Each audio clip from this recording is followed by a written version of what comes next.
आज ही Doubtnut app download करें।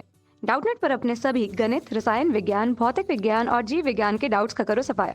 बस प्रश्न की फोटो खींचो, एक ही प्रश्न को क्रॉप करो और तुरंत वीडियो सोल्यूशन पाओ। अभी डाउनलोड करें।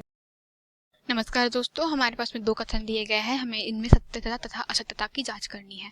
तो कथन पहला है हमारे पास में कि टीवी सिग्नल के आचरण में आकाश तरंग संचार उपयुक्त नहीं होता है, और दूसरा कथन है कि टीवी सिग्नल आयन मंडल से परावर्तित नहीं होते, मात्र अपवर्तित होते हैं। तो क्या होता है टीवी सिग्नल के लिए? टीवी सिग्नल के लिए जो हमारी जो फ्रिक्वेंसी होती है, आवृत्ति का मान बहुत अधिक होता है।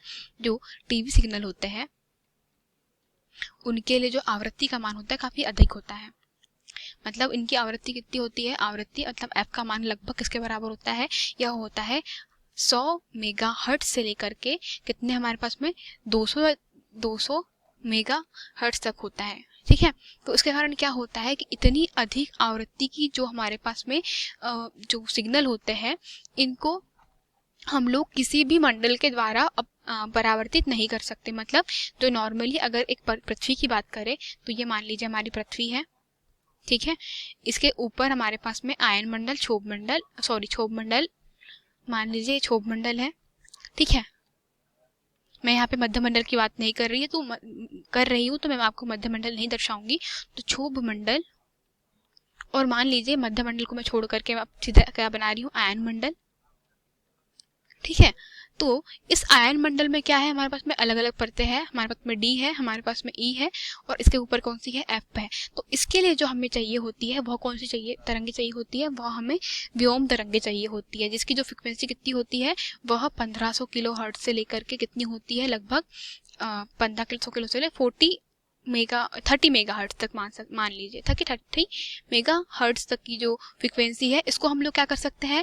किसी कोण से भेजे तो क्या होती है? यह पूर्ण आंतरिक परावर्तित होकर के पृथ्वी की सतह पर वापस हो जाती है। अर्थात यहाँ पे क्या होता है? पूर्ण आंतरिक परावर्तन हो जाता है, ठीक है। पूर्ण आंतरिक परावर्तन हो जाता है।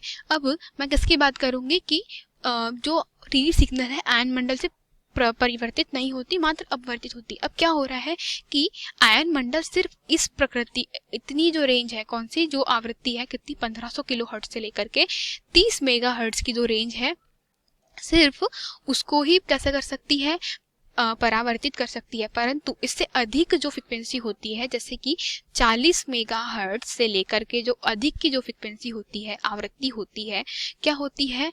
वे अपवर्तित हो जाती है। अर्थात वह एक माध्यम से दूसरे, मतलब माध्यम एक से दूसरे माध्यम में जा रही है, दूसरे माध्यम से तीसरे माध्यम में जा रही है, तीसरे माध्यम चौथे माध्यम में जा रही है। तो क्या हो रहा है? यह अपवर्तित हो रही है। मतलब सघन माध्यम से, जैसे अपवर्तन के नियम होते हैं कि सघन माध्यम से विरल माध्यम में जाने पे अविलंब से दूर हट जाएगी, विरल से सघन में जाने पर विलंब की ओर झुक जाएगी। तो इस नियम का पालन करते हुए क्या होती है? यह अपवर्तित होती है, और हमारे जो पृथ्वी का जो वायुमंडल है उससे कैसी हो जाती है?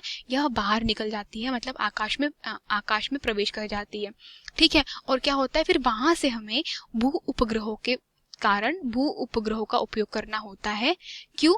ताकि हम उन्हें परावर्तित करके वापस पृथ्वी, मतलब यहाँ से भेजे, तो यहाँ से जाकर के भू उपग्रहों से क्या हो जाए? यह परावर्तित होकर वापस पृथ्वी पर आ सके।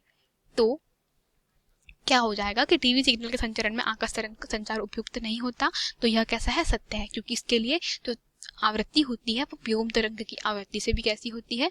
अधिक होती है, ठीक है। व्योम तरंग से भी अधिक होती है।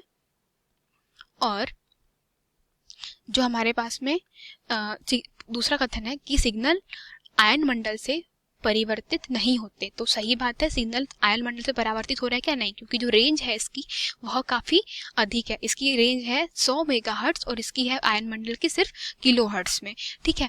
और तो क्या हो रहा है? अपवर्तित हो रहा है। तो जैसे बताया कि यहाँ माध्यम परिवर्तन के कारण क्या हो रहा है? सिर्फ अपवर्तन हो रहा है, और इसका परावर्तन के लिए हम लोग किसका उपयोग कर रहे हैं? भू उपग्रहों का उपयोग कर रहे हैं। क्या?